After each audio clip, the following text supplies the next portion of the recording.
Blessings and welcome to another episode of Black Mental Health Matters. Our mission here is to encourage open dialogue around mental health in Black communities. We truly appreciate you being tuned in with us wherever you are joining us from. I'm your host, Steph Jones, founder and CEO of Sailor Mindset Counseling Collective, and I'm a therapist and mindfulness life coach. So we were supposed to have a guest, but our schedules got a little crossed. So I'm going to read some questions out, and we're going to discuss the very important topic of double consciousness, understanding the workplace concerns of Black employees. We're going to unpack this. I want this to be very interactive. I want to hear questions, comments as we unpack this very important topic. We'll be back in just a moment.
Hey, everybody, we're back, and this is Black Mental Health Matters. I'm your host, Steph Jones, and today we're going to be talking about double consciousness, understanding the workplace concerns of Black employees. If you're just joining us, we were supposed to have a guest, but sometimes schedules get a little crossed, and that's okay. So I'm going to just run down some of the questions and let's have a conversation. I'm never alone because I'm with you, all those who are viewing, all those who are signed on through Facebook, through LinkedIn, through YouTube. Come on, let's interact, let's talk. So, double consciousness, it means having two mindsets or having to walk in two worlds. And that is the plight of a lot of Black employees, especially in corporate America. We see this happening on the jobs, in everywhere, in every location, America, in Africa, in Europe, everywhere there are Black people, and everywhere Black people are working, there is a double consciousness. So let's get into some of these questions. Please fill up the comment section. I want to hear your own experiences, ask questions, and I'll put some of the comments on the screen so we can interact. All right, so firstly, we'll just give the overview, like what is the current climate of the workplace? That's a question for you, and that's a question I'm going to answer too. Personally, I would say the current climate of the workplace is very stressed, right? Especially after the pandemic, we see a lot of people being burnt out, overworked, underpaid, not appreciated. It's just a lot of things going on. So much to the point where a lot of people decided to quit corporate America and go into business for themselves. The entrepreneurial boom that happened in the pandemic stemmed from a lot of bad climates happening in the workplace. Put in the chat what the workplace climate is for you, or what do you think it is right now? Overall, it's just not looking too good. If we're focusing just on America, right? It's not looking too good. People are very stressed. Usually you have a 5-day work week. Typical hours are 9 to 5. So from 9 a.m. to 5 p.m., you are working. You have a 1 hour lunch break, sometimes 15-minute breaks or a 30-minute lunch break. You're working at your desk, you're either sitting down all the time. If you're in education, you're with your students all the time. You have a planning period. There's just a lot of things going on, right? There's a lot of stress. We see in other countries, they take breaks. When they go on lunch, they take a siesta. They go home, they're with their families. So it depends on where you are, which determines what your climate is in the workplace, right? I'm from America, currently residing in South Africa. The workplace can be a difficult place to navigate, especially as a Black person. Sometimes you feel you have to work twice as hard, three times as hard, four times as hard, five times as hard, because there is so much going on. You don't feel like you can be yourself. Sometimes you don't feel accepted. At times you feel like you're not wanted. Sometimes you feel stunted. You want to go for a promotion. You might not feel like you're going to get it because different things are happening. Sometimes the climate of our workplace determines how we are, right? We'll feel the stress in our shoulders. We'll feel the stress everywhere because of what's going on at work. So the climate, it depends, it varies. I'm interested to see what you all determine what your climate is. What do you think your climate overall in the workplace is? All right, so historically, what are the concerns of Black people in the workplace? Now, I don't see anyone saying any comments, so I'm hoping people are going to respond, right? These are questions for you to answer as well. Historically, the concerns of Black people in the workplace, I mean, it depends on where you are, right? So in America, in Africa, in Europe, in different places where Black people were once slaves or once enslaved or once seen as the lower class, now having this class entered into the workplace can be very difficult, right? Some of the struggles I was talking about, the climate. Historically, Black people in the workplace have been underpaid, overworked, really sometimes cut out of getting some of the deals and benefits of the workplace. It can be very violent at times. Some people who don't want you in the workplace will make your job very difficult, will sabotage projects, will delete files. There are different things that go on, right? And believe you me, all this sounds bad, but there is hope, right? We're going to talk about some of the things we can do to make sure that we're taking care of ourselves in the workplace as Black people living in the double consciousness. Again, we're talking about the double consciousness, the concerns that Black people have in the workplace. It's so imperative that we speak about these things because if they're staying under the rug or we're hiding them in shame and in silence, then that begins to affect our physical body. And we'll notice that we'll have stress headaches, our back will be hurting, our body parts will be hurting in places that they shouldn't be because we haven't really done strenuous work. But that is the stress of handling and holding everything inside that we have no space to talk about it. We have no place to even reveal it or share it. So this is the space to talk about it, or at least to hear about it, right? We're taking the covers off. That's what Black Mental Health Matters does. We take the covers off of the stigmatized things. We are talking about our issues that are happening in the workplace. So historically, that's what we're talking about. It hasn't been easy. Sometimes we have not been wanted. Sometimes people want us out and do very extensive things to get us out, right? So historically, that's where we are. We're just coming into the workplace. We're just seeing a huge influx of CEOs. That was never a thing. Black CEOs, Black heads of companies. That was never a thing, right? We were really reduced to maybe like admin or clerical duties, janitorial duties and things like that. We were never really at the heads of companies. So that's kind of some of that historical stuff. So we are working up from there. There has been such a great influx of Black CEOs and company owners and presidents and heads of companies. It's amazing and it's awesome, right? We have come such a far way. Honestly, in the workplace, though, those who were in upper levels, the C-suite, you know that the higher you go, the more difficult it is to navigate that scene. So that's why we have to make sure that we're doing our due diligence to practice good self-care, to see our therapist, to have a good support group, because the higher we go up, the less of us that we see. That's historically. When we go high up in a company, there is not a big influx of, when we look around, we don't see a bunch of us who look alike, right? We're around different people, and that can be difficult navigating a space on our own, right? So that's our historical concept. I do want to talk about code switching, right, in the workplace, because that is also something that we always do as well. And if anyone doesn't know what code switching is, you might not, and that's okay. Code switching is having to put on a different persona, a different facade to fit in with a different group. And so if you talk a certain way at home with your friends, at work, you're not going to talk like that. Your speech will be a little more clipped. It'll be a little more proper. You'll use full sentences, properly conjugated sentences, grammatically correct sentences. Punctuation will be in place. Like, you switch your code based on where you are. And at times, that's what increases the double consciousness, right? Where if I'm outside, if you're outside, if you're a Black employee, no matter your level, from the president all the way down to the admin, right? If you're in your job, you have to put on a mask and you have to put on a different persona. You really can't be your full self, because corporate America might not accept the full you in all that you bring, in all of your upbringing. It might not accept the full you. So you have to now don a different way of being. It's code switching. And it causes harm in a way, right? Some people navigate it beautifully, right? You can just flip a switch and you're there. Others struggle because you feel like you're not being authentic. And depending on your workplace and how strenuous your job is, or if you're speaking to other CEOs, other presidents, other higher ups in companies, if you're talking to UN nationals, if you're talking to different people in politics, you might feel like you really have to code switch. You have to show that you have acclimated yourself to the culture that's being presented.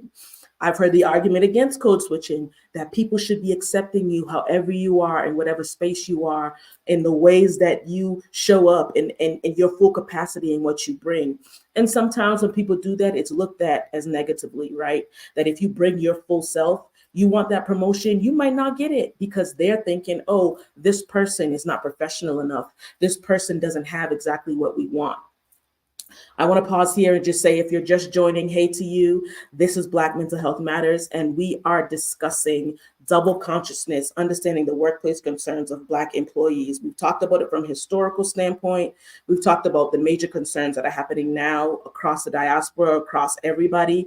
And now we're talking about how code switching can work for you. And I've heard the argument against it. It can be difficult to navigate code switching because there is a part of you, a big part of you, that feels like you're not being true to yourself and true to what you bring, right? And so we have to be cautious and careful that we don't lose ourselves in code switching, that we know that it's just for a time, and it's just how our society is. It is a necessary thing that we have to do. Now, if you decide not to code switch, more power to you, good for you, and it works out for some people because you make people accept you. And I feel like that could be the remedy. If we all just stop code switching. Now, wait, please don't go to work when Monday comes and say, oh, Steph Jones told me to come up and show up. You have to read the climate of your establishment, your job, your place of employment, right? You know when it's time to code switch and you know when it's not. And if you feel like, hey, I want to show up as my full self authentically, test it out. That's on you. You make that decision, you make that choice. Some people really don't. I have seen people not. I've worked with people who don't, and they show up as their authentic self. How they speak, how they talk, how they laugh, how they are, it's just a reality. And sometimes I worked in education, right? And so sometimes I feel like when we show up as our authentic selves, then we're encouraging our students to be their authentic selves too. But when we code switch, then we are also telling them, hey, your full self is not good, or your full self isn't enough. You have to switch up. So the argument for code switching can go back and forth. I don't want to dwell too much on that topic, but it's important.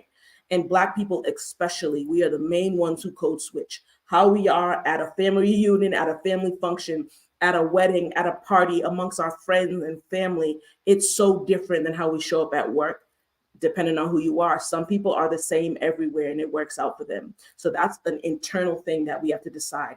Am I going to choose to put on a different persona, a necessary persona, depending on your place of employment? Or am I going to just show up as my full authentic self and make the culture shift around me? These are questions and they're beautiful. And those are things we have to consider. Maybe you want to show up. Maybe you want to just show up as yourself, as who you are, right? I code switch, and I just want to be transparent and honest, right? I use clip speech. I'll use different words. When I'm with my friends and family, I'm laughing loud, and it's just a different flow, because you can recognize the culture of your place of employment will not accept the full you. So it's good to be around a group of people where the full authentic you is accepted, right? And if that's not your place of employment, code switch until you you push past the barrier, and little by little introduce pieces of your authentic self, and let's shift the culture, right? I'm all for it. Code switching is the benefit at times, and sometimes it could be harmful because you feel like, hey, all of me is not being accepted. You want to make sure not to internalize it. And that's something that we do. Wow, all of me is not good enough to show up at work. How I laugh, how I talk, the way that I speak, and the way that I interact with my friends and family, it's not good enough, or it's frowned upon, or it's looked down upon. We have to look at the implications of that too, right? There's a lot to look at. There's a lot to look at. So we talked about code switching. Another major concern for Black employees in the workspace, and something we have to really navigate around this double consciousness, is microaggressions and biases. My. I mean, everybody, I'm sure, can talk about this a million times over. We could be on here for a 24-hour marathon talking about microaggressions and biases in the workplace and how difficult it can be to navigate it, right? We have to take a step back, really outside of ourselves, and say, okay, I have to code switch. I have to be different because the full me is not accepted. And then we have to try not to internalize that. And we have to try not to internalize the microaggressions and biases. What is a microaggression? It's just what it says. It's a small passive aggressive. It's passive aggressive. It's not someone saying that I don't like you because you're Black. It's someone saying, oh, you speak so well. Oh, you have great speech. You speak so well. Or I don't see color. Or where are you from? And you say, well, I'm from Massachusetts. No, where are you really from? And I'm like, well, I was born here. No, where are you from? Those are microaggressions. It's not outright saying, I don't like you because the color of your skin, or I think lower of you because of the color of your skin. It is little small things that prick at the skin, and you say, oh, that feels uncomfortable. It really shouldn't be this way. When I was getting my master's degree, we had to watch a video, and it was staged, right? But it was a video about an Asian American woman, and she was jogging, she was running, and she stopped to catch her breath, and then another runner, a white male, came, and he said, where are you from? And she said in her American accent, oh, I'm from Sacramento. No, like, where are you from? Meaning, you don't look like an American, so where are you from? These are microaggressions, right, that we have to deal with. And I'll go back to, oh, you speak so well. Speak so well for what? A Black person? Speak so well for what? What do you mean I speak so well? Or what do you mean they speak so well?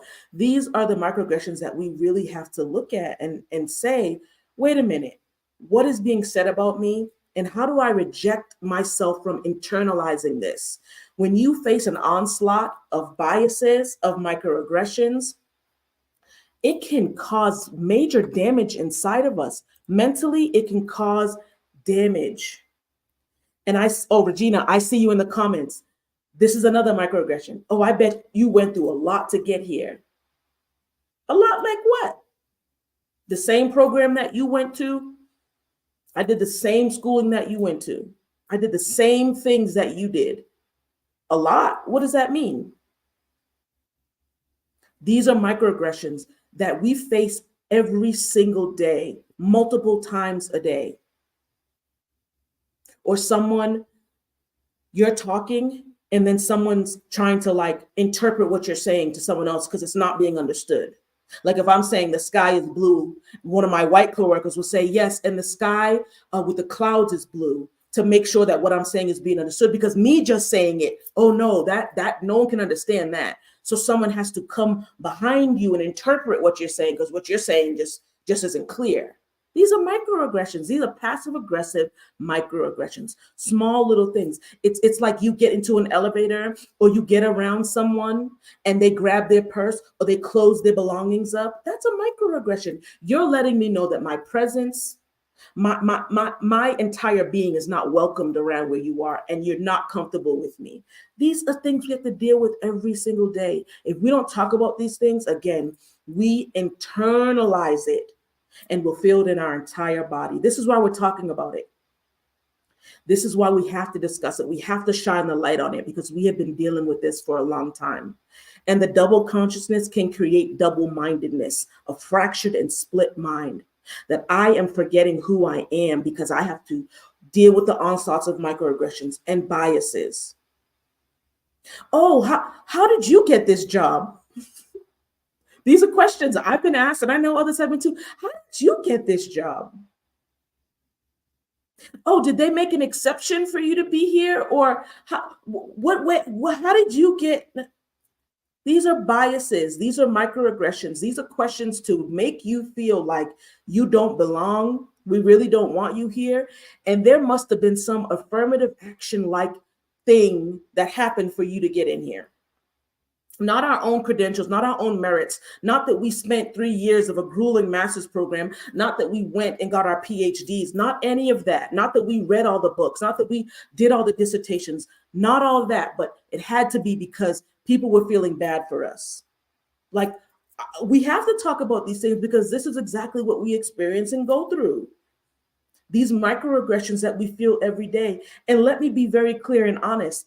It's not the microaggression that is the issue. It is not responding to the microaggression in an aggressive way. Oh, I believe in responding to it, and I believe in calling people out on it. I don't believe that we should just let it slide and just say, oh, whatever, they didn't mean it. No, they meant it how they said it. And how do we want to handle it to make sure that we're not internalizing it? To make sure that we're not just packing it on and on and on, and it's damaging us. It's not damaging them, it's damaging us.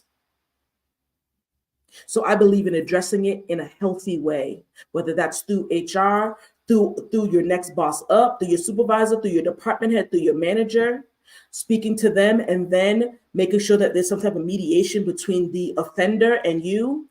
We have to talk about these things. We've let these things slide by too long, and all the microaggressions and biases they're sitting on our shoulders, and they're weighing us down, and we're wondering why our bodies are falling apart. What happens in the mental comes out in the physical. Is just a reality, right? Biases. You know that someone doesn't want you to get a promotion, not because, oh, you don't have the credentials, not because you can't do the work, but just because you are a Black employee. And the mindset of them is that you will not be capable. That no matter if you went to school for 10 to 15 years, you're not capable of doing it. We have to deal with that. We have to deal with the sabotage. With people saying, hey, girl. Oh, that's right. Wait a minute. Assuming that all Black people speak like that or want to be spoken to like that. We got to talk about this stuff. Hey, I know that's right.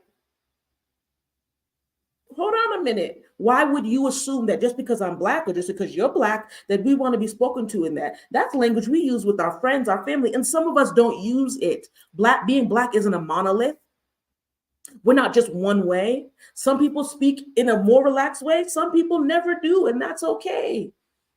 Assuming just based on our skin color and what you've seen in society and how social media and videos portray us, assuming that that's what we want. Mm-mm. And then watching another coworker do what we did and get the promotion, and then sometimes we have to train them. This is wrong. This causes harm to us. And it's important that we are in safe work environments, that we're not taking on like a pack horse or a pack mule, all the stuff that is put down on us. We deserve to be in those places. We did the work. We went to school. We did the papers. We passed in our assignments. We did the presentations. We did the internships. We deserve to be where we are, and we deserve to be safe where we are. Not having to go in, and as soon as you walk in the building, you could just feel the stress overtaking you. And as soon as you start driving into the parking lot of your job, you feel the weight of the world sitting back on your shoulders. And you have to take a moment to breathe and meditate 10 to 15 minutes before you start, because you know the nonsense that is going to happen. We don't have to deal with that. We need to address these microaggressions. We need to address these biases, because it's not right that they are happening and they are just not being addressed or spoken about. The time is over for that. That if we notice someone is doing something, and I want to be honest too, this is no excuse to anyone, but based on how you were raised and how your family taught you and what your family taught you about Black people, I'm talking to those outside of the Black race, what you were taught and how you were raised really determines how you interact with your Black coworkers.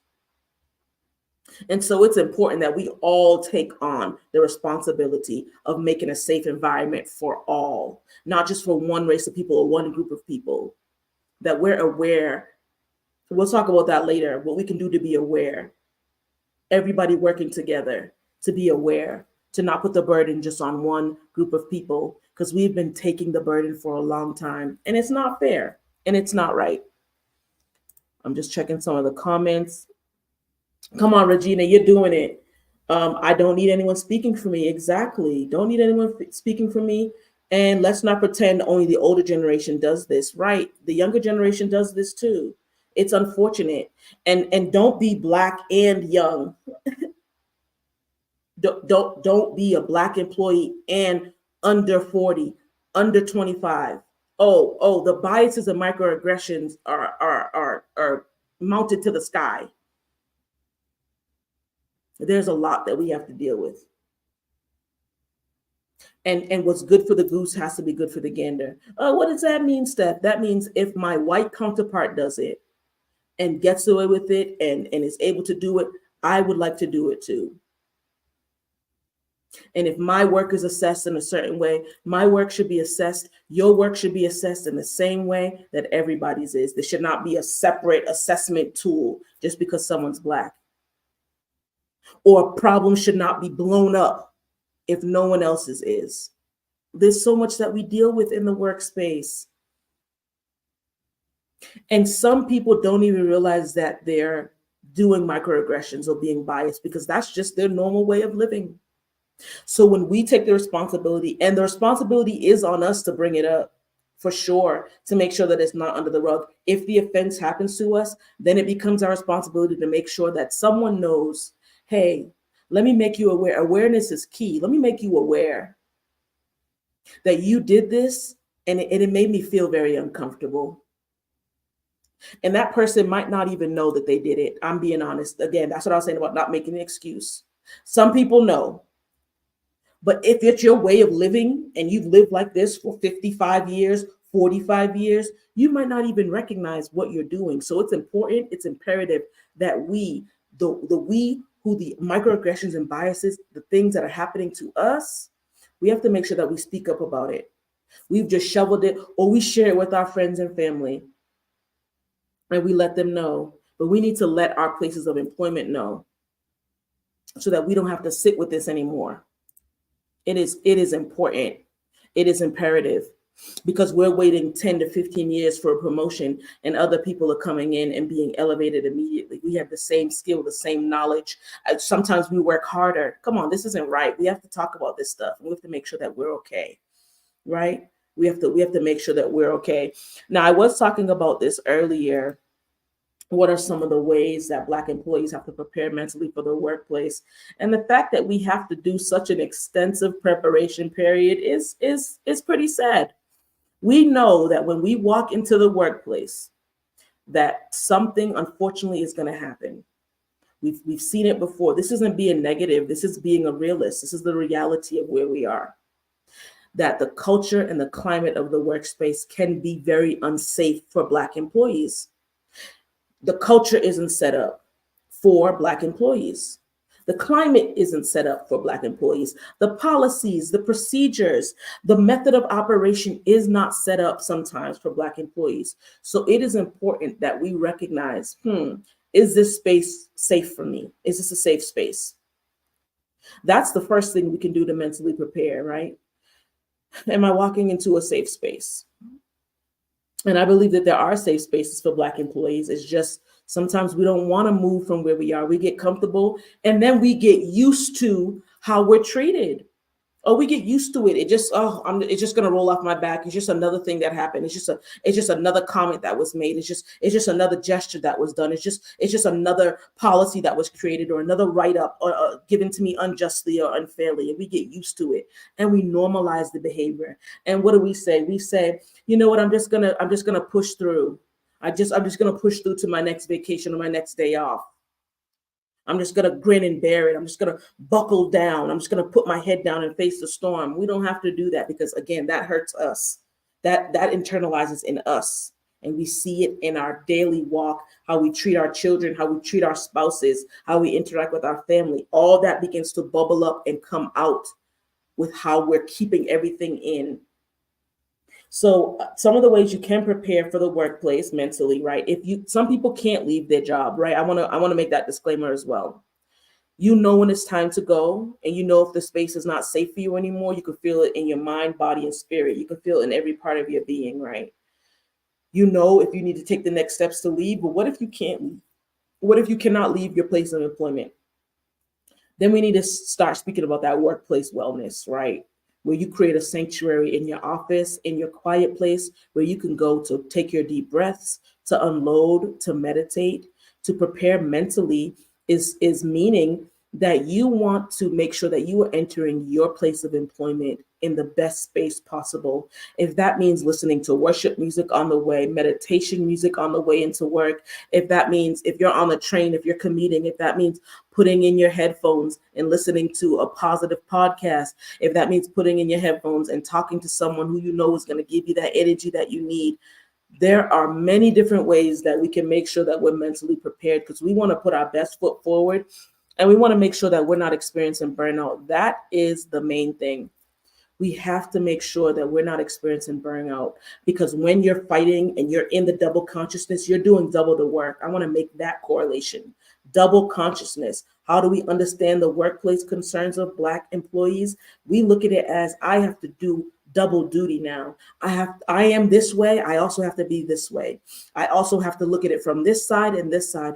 It's like two employees in one body doing double the work. So double the work with not enough self-care poured back into us. It is the recipe. You stir that up and you bake that, and you have burnout 101, 102, 103. You have burnout all the way. And we see that in the ways that we show up. So we want to make sure that we're doing self-care before work, at work, and after work, like a nice sandwich. Before work, I listed some of the ways. We're listening to something peaceful, something calming. We're watching something funny. You know the way that you need to get yourself in a good mood. It's music that you're listening to. It could be a show that you're watching. Again, a podcast, some music, talking to a positive person, reading a book that will get you in the right mindset, in the right atmosphere to enter into work. We know the ways to get ourselves into a good space. And if not, it's okay to explore. Based on all the things I listed, if you're not sure of what to do or how to engage in positive self-care, then take some of the ways that I've listed and try them out. What works for you might not work for someone else. Take your deep breaths. Now, breathing is for everybody. If you can breathe, you can calm down. Do your breathing exercises. Your breaths. You want to take your breaths. Because sometimes in these stressful work environments, especially as Black employees, we're holding our breath, we're clenching our fists, our shoulders are tight, we're tense. We don't breathe. That's something you could quickly do at your desk. That's something you could do at your desk. Breathing in and out. Something's mounting up. There's some injustice that just happened. You just got slighted again. Or microaggression occurred, or a bias occurred, or someone said something off-colored or off-handed. You get into your quiet space and you take your deep breath and you be aware of how you are. No one controls our emotions but us. We don't let our circumstances, our atmosphere, our current places of being, our stressful work environments, we don't let those things be the puppet strings that pull our emotions up and down and all around. We're making sure that we're mentally preparing. We're in that mental gym. We're doing those mental exercises so that we can make sure that when we step into our place of employment, we're putting our best foot forward. I want to say this too. How do we mentally prepare for the workplace? We don't always have to be the comedic relief. We don't always have to be the one making people laugh. We don't always have to be the problem solver. Right? Black people, Black employees, we will take on everyone's issues. We want to solve every issue. We're nurturers. We want to help people out. That is something that will weigh us down to the point where we're not able to even do our own job. We don't have to be the court jester. We don't have to always be the one being the comedic relief. We don't have to do that. That weighs a lot, because trying to be that in the midst of a tumultuous work environment, that depletes our energy even more. We're talking about energy conservation. The big concern that we have is burnout. I don't want to go to work. I don't want to go to this job. They're not treating me right. Are we explaining to them how we're feeling, or are we just taking it and we're just taking it and taking it? And then when you stuff something in a drawer so much, after that last thing that tips the scale, it bursts out and we have a big explosion on our job, or we have a big explosion to our children, to our spouses. We take the work issues, we take them home. You can't code switch from that. You have an issue at work, you weren't able to communicate and let people know how you feel. You could go home, you wonder why you're treating someone a wrong way. You're punishing someone who did nothing to you. But that's because we can only express it in this way. We don't feel comfortable or confident in expressing how we feel in the workplace. This is the time to get in that gym and build up our comfortability and our confidence, that if you've offended me, and no, I don't have to mention every offense, there's going to be some misunderstandings, but if you're doing a microaggression against me, I'm going to mentally prepare myself. I'm going to speak to a trusted confidant. I'm going to do some role play, because I need to get that thing out and off of me, so I am not burdened down with this again. We're piling all this stuff on top of us. Think of a multi-layered cake, and up and up and up. And even with the cake, if you put too many layers on, if that fondant and that icing is too heavy, that thing will tip over. It'll break down, it'll crumble, and then it's inedible. It's a waste. We have so many things to do. We're not just made up of our jobs. We have families, we have careers, we have entrepreneurial endeavors outside of our jobs. If our jobs are depleting and taking all of our energy, we have to see where we need to assess and to reshift this. Where I'm giving so much energy to my job, I have no energy for my friends. They're wondering where I am. Oh, girl, you haven't been out in a while. To my children, mommy, what's going on? If you're a dad, daddy, what's going on? What's happening? You don't seem the same. We go in our room and we shut our door. We don't communicate with anyone. We're punishing people who didn't do it to us. We have to be mindful and aware. We have to make sure that we're taking our breaths. We're creating our sanctuary. Our workplace wellness is very important. What is your sanctuary at your job? Where is a place and a space that you can go to that you know is going to instantly relax you? I used to work in a daycare, right? And that was stressful. I was an office manager. It was stressful. Parents didn't want to pay. Parents didn't want to pick up their children. So I would go and I would hold a baby. When I felt like it was mounting up, I would go and hold a baby and rock a baby. That was my safe space. I would go hold that baby and I would rock him right to sleep. I see him in my mind now. That was the place that I said, let me go and relax myself. Where's that place for you? Where in your job, where in your place of employment is that place for you? Have you carved out a sanctuary for yourself? A place where you can rest and find instant peace? Have you found a confidant, someone in the struggle with you who you can speak to and let them know what's going on? Or do you have to keep all this stuff in and it's going to boil in like a tea kettle? And when that tea kettle is ready to blow, it blows. It doesn't matter who's around, what's in front of it, it blows or it burns out. We have to be tired of being tired, and we have to be burnt out with being burnt out. We have to make sure that we're taking care of ourselves, because these concerns are multi-layered and multi-generational. They come from way back. They're not going to be erased overnight, but we can navigate these rough and choppy seas. We've been having the waves crash over us and just beat us over the head, but we can navigate these seas and not have our boats turn over by talking about this. This is real life. We encounter a lot of things that happen in our respective workplaces. It's a struggle. It's rough. It's tough. But we don't have to be burnt out. We don't have to be bitter. We can navigate this thing by paying attention to our mental space. How are we doing mentally? And if we're not building up the confidence, who are we speaking to? Do you have a therapist that you need to speak to? You need to join a group, maybe. You need to join a group and be able to talk about these things so you can build up the confidence to address some of these things at work.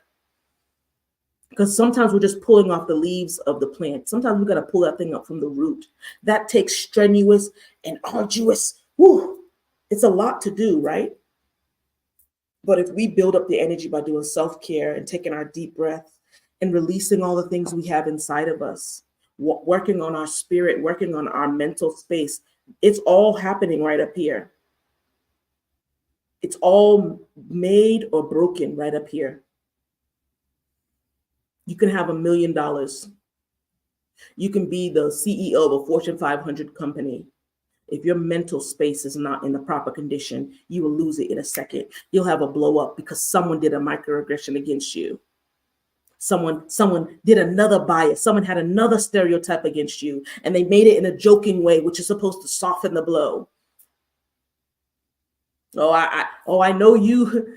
I know you must have got help getting in here. Not that your credentials, not that your hard work got you here, but someone had to give you a leg up. Someone had to give you help. Someone had to let you in the back door. You couldn't even come in the front door. When all those things start surmounting and up, if we're not okay up here, we will blow up, we will explode, and we'll find ourselves from the CEO all the way back down. And corporate America is small. The corporate world in general is small. Now with the use of technology and social media and Zoom and all these ways we can connect to everyone across the world, if you get a bad name in one company, typically your name is going to spread around. So it might be hard to build yourself back up. We want to make sure that we're staying at a balanced way, addressing the things that are going on, but that we are not allowing ourselves to explode. No one has the capability or the possibility. We give no one the ability to control our emotions. And if we have, we take that control back. No one can have us on a puppet string, like we're a puppet, and you do this, and I'm going to behave like this or react like this. No, we don't have to do that. Erica, extremely small. The corporate world is, I can't even say corporate America, the corporate world is small. You can have people in Tokyo, in America, in South Africa, in Mexico, all on one call, all doing one thing, all in the same network. It is small. We want to make sure that we are entering it with a good mindset. Brother Chris, I see you. Yes, take that power back. Absolutely. Taking the power back. And if things happen, we don't have to react. We don't have to match their energy. We shouldn't be matching anyone's energy. You bring the energy because we've taken the space to make sure that our mental capacity is good. We've done our due diligence. We've gone to speak to someone. We've done our affirmations, our meditations. We're making sure we're in a good space. This isn't hocus pocus talk. This is real life. That if we let that tea kettle boil over, it's going to hurt and harm people that we didn't want it to. And it's going to hurt and harm our reputation. They say that we're emotional, that Black people are emotional. And you can't express your emotions. And if your voice gets a little elevated, or if you make up your face a certain way, people tell you to calm down. Oh, that'll get you to a point where you want to explode on everyone. But we don't have to do that. We don't have to explode on anyone. We can sit because we've done the pre-work. See, preparation, we're preparing. I want to do the pre-work so that when I get into these spaces, man, you're not going to make me behave in this manner. You're not going to push me to behave in this manner. Come on, Black people, we're emotional. We laugh loud. It doesn't matter where you are, across the entire diaspora. We laugh loud, we talk loud, we live loud. We express our emotions fully. You can see all of our teeth when we're laughing, or when we're mad, we're mad. You can feel it. The environment is like, ooh, lightning and thunder is happening. Oh, we control environments. We know that about ourselves, but we should be able to bring that part of ourselves to our places of employment. And if you've been shunned, or if you've been ridiculed because you're being emotional or you're showing expression, that's something that needs to be addressed. That's something that has to be addressed, because we should be able to bring our full selves in that capacity, that we're monotone, we're not robotic. Sometimes it seems like the corporate world wants us to be robots, but we don't have to be. We don't have to be.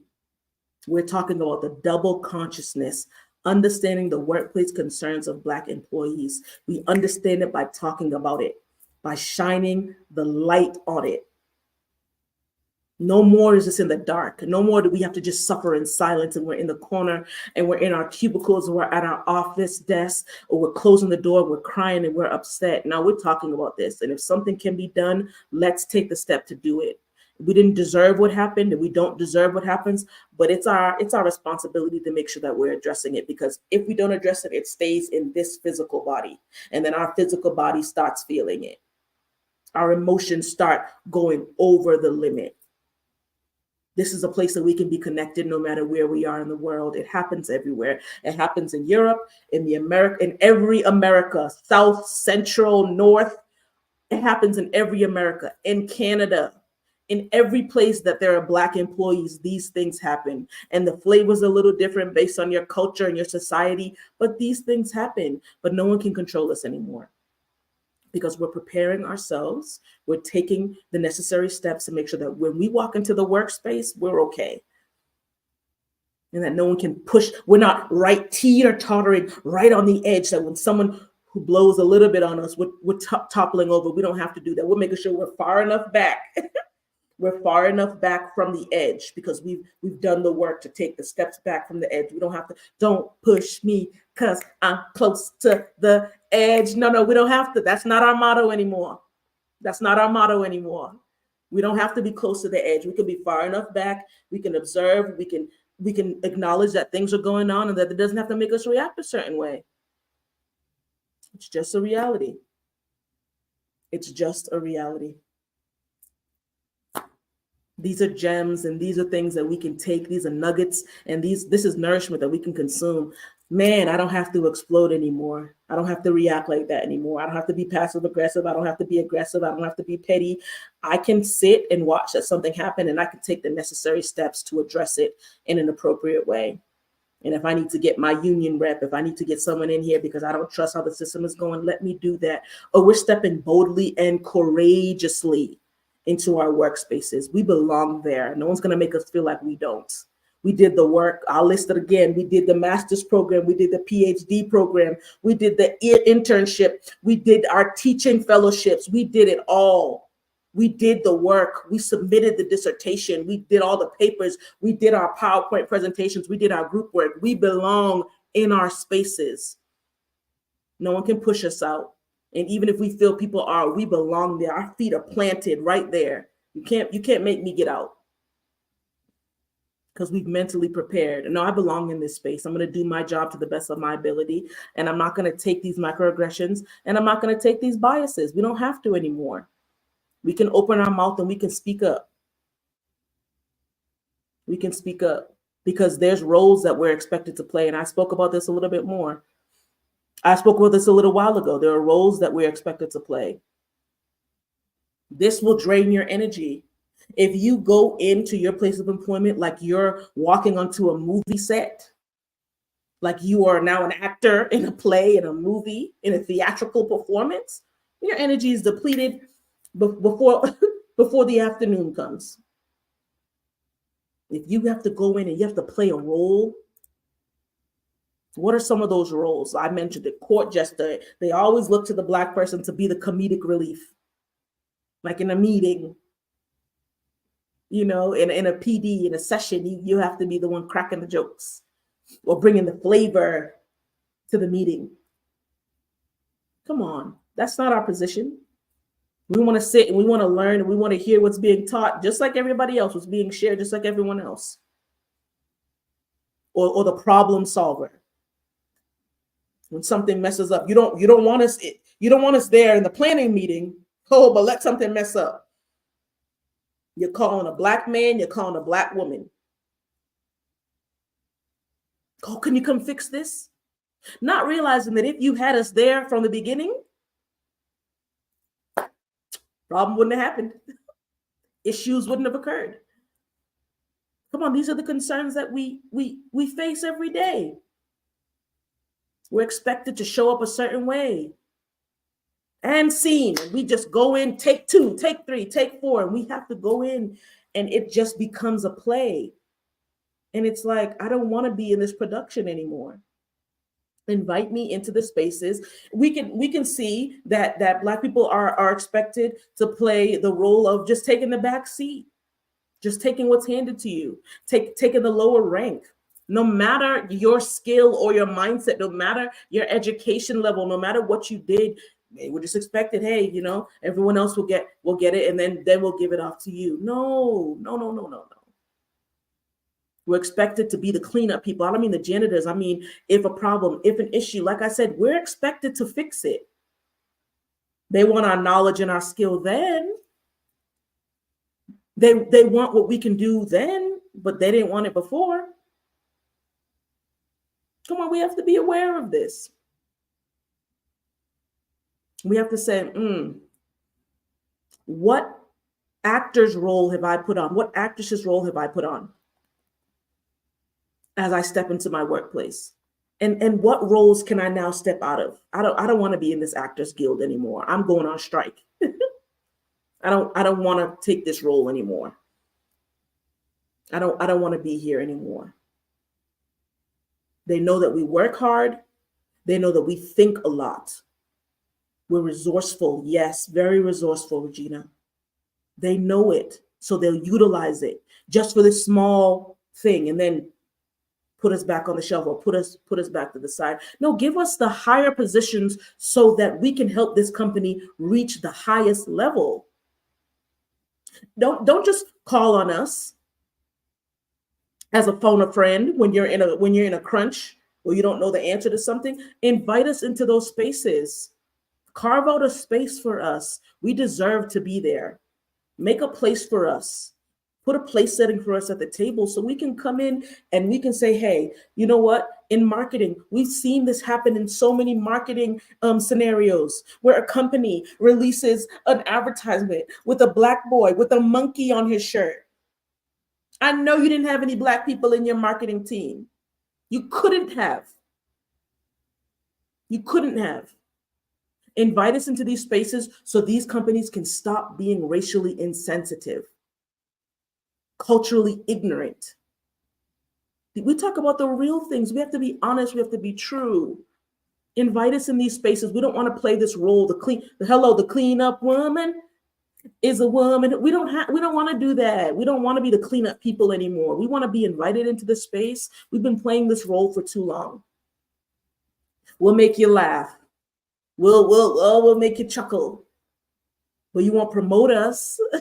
You use us for a certain thing. Come on, this is a responsibility for everybody. I'm talking to employers who have Black employees. It is the responsibility to make this space safe and to make sure that you're utilizing those who have the skill. Has nothing to do with the color of our skin. And everything to do with what we have in here, the work that we've put in to make sure that we know what we're doing, that you can feel confident and comfortable in giving us this responsibility because we've earned it and we have the capability to do it. All right, now we're turning the tide. We've talked about all the things that we go through. We've talked about the microaggressions and the biases. We've talked about all these things. How do we find support? I mentioned a few things before. We want to make sure that we are good in here. That again, if we have not built up the confidence to address the things at work with our superiors, with our department heads, with our managers, with HR, with whoever, conflict resolution, with however your company has it set up, with whoever, that we're making sure that we are finding ourselves in spaces to help us build that confidence up. So that could be a group, that could be a one-on-one therapy, that could be a life coach. That could be listening to these lives every week where you're getting the information and the knowledge and you're finding like-minded people in the comment section across social media. Ooh, I'm not going through this alone. Find someone to support you. Don't try to shoulder this burden alone, and don't try to go through this alone, because we've been trying to do that and it's not working for us and our bodies are paying for it.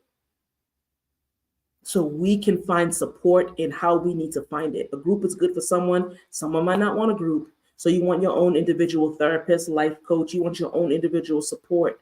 If you're in a place of worship, go to your pastor. Start speaking to people who you know have your best interests in mind, and that you can share and you can show up as your authentic self. You don't need to code switch in these spaces, because that's not a safe space. If you feel like you can't bring 110% of yourself, then you'll need support for that support. So find support where you could show up fully, and find support that reassures you that you belong here. This is your space. This is where you are. This is where you should be. It's really important to do that. I'm just going to look and see in the comments.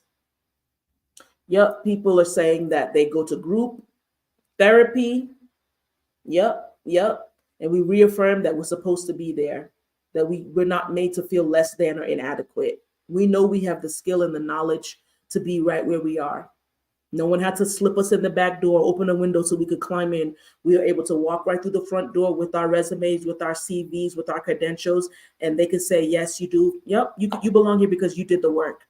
So we need to find that supportive space that allows us to show up 100% of ourselves, 110% if we can, and we can be authentic, we can share, and the goal is to build that confidence that we address what's going on. We don't let anything slide. We've slid in all over the place. We've been dragged all over the place. No more sliding.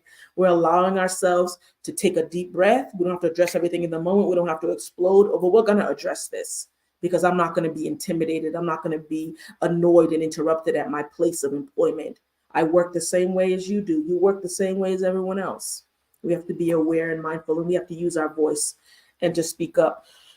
We're winding down, believe it or not. We're winding down to the end of our show today. And we want to make sure that we are just discussing what employers can do to assist Black employees. It is imperative that we are culturally not just responsive, sensitive, knowledgeable, that we are understanding that each employee is different. They come from different backgrounds, and even all Black employees are different. How are we creating and cultivating a space that is open to all? So, I mean, some corners might be missed, right? It's hard to make accommodations for everybody, but for the majority of people, your place of employment should be a place where people come to feel safe.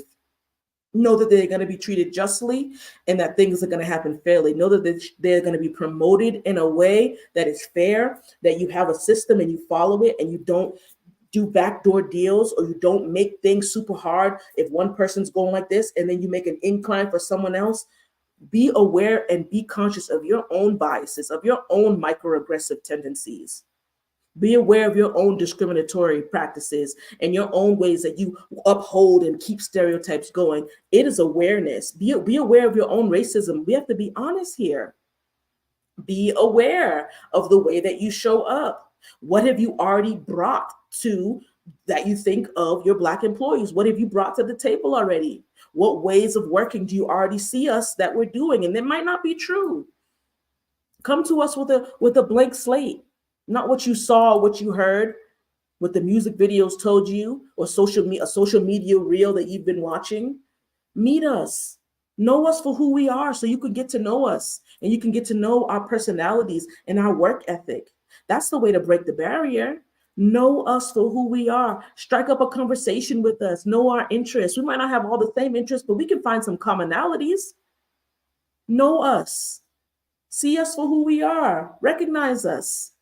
Let us know that we're more than just employees. We're human beings with feelings, with emotions, with likes, with dislikes, with ups and downs. Find the commonality with your Black employees. I had a professor, I was a grad assistant in my program, and I had a professor that I worked for. And he came to me one day, he pulled up a chair.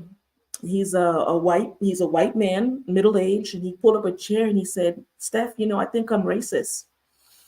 And from that conversation, we had such a great dialogue on what it looks like, what it means. He recognized that he was not learning his Black students' names. He was not paying attention to them. He was not focusing on them. And so we talked about what that looked like. And one of the suggestions I gave was get to know them, have lunch with them. We were on a college campus, take them out for lunch, meet in the cafeteria. You have to get to know your employees beyond this is employee number so-and-so and so-and-so. Or this is just a person in HR. This is just a person in accounting. Know us for who we are so that you can have a trust with us and not try to stifle our promotions or sabotage what we're doing. Know us for us. Do PDs, do culturally sensitive and culturally aware PDs. It's important and it's imperative that we make a culture that everybody can feel safe in. that we have to talk about some of the hard things, be courageous. So we have to talk about the hard things to get to the point where we're working in harmony. Bring in a specialist, bring in an expert who can speak about these things and can assess the culture of your organization. That is your responsibility. And be mindful of what you've already preconceived about your Black employees, because there's a lot that we're experiencing and going through. It's hard to navigate it in the corporate world. We have to show up in a different way because all of us is not accepted. So do the work so that we can feel included, because we belong and we're staying. We belong and we're staying. Yeah, bring in somebody. I'm just thinking, bring in someone from the outside who can assess your organization and see where things can shift and adjust. Have someone do a teaching, a training, a mandatory teaching and training. Subscribe or recommend a book to be read by everybody. I worked in a school and we did that. How to be culturally aware, how to be culturally sensitive. It's really important that we do that. It's necessary because we know these issues exist. We can't hide our head under the rock anymore. We can't be like an ostrich and stick our head in the sand. We know these things exist. How are we as employers and employees going to navigate these rocky roads? I'm tired of my boat being turned over. And employees, I know you're tired of the high turnover rates of Black employees. Let's do everything in our power to make sure that we are creating spaces where Black employees feel safe. And if things are happening, you want them to feel safe to come and speak to you. It's important and it is imperative. Look, we're at our hour, so this is it. Thank you and blessings to everybody who tuned in live. And for those of you who will watch later on, look, share this with someone you think could really benefit from this. We're not in this alone. We have been discussing the double consciousness, understanding the concerns of Black employees. We've understood it. We've talked about it. We've talked about how to navigate through it and how to overcome it. No one's controlling our puppet strings. No one's making us react in a certain way because we're breathing and we're speaking to someone and we're talking to people and we're letting our emotions out so we don't explode. Because what? We belong where we are. We belong where we are. And we're going to stay where we are. And we're going to stay there in a balanced way. This has been Black Mental Health Matters. Thank you so much for tuning in. We had a great discussion. Thank you for everybody who's in the comment section. And I pray that, we had some healing that came from this, right? That's my sincere hope, that we had some healing and we had some ways that we can have some good gems and that we can navigate through this world. We're going to be here. We have to work. Whoever created work, good for you. We have to work. How do we work in a safe way? And how do we work in a way that it's not damaging our mental, our physical, or our emotional beings? Thank you for tuning in. Catch us on another episode. We appreciate you for being here. Again, share this and follow us on our socials. You can find us everywhere. Black Mental Health Matters, Facebook, YouTube, LinkedIn, Instagram. We are all around. We look forward to seeing you again. Have a great rest of your day wherever you are.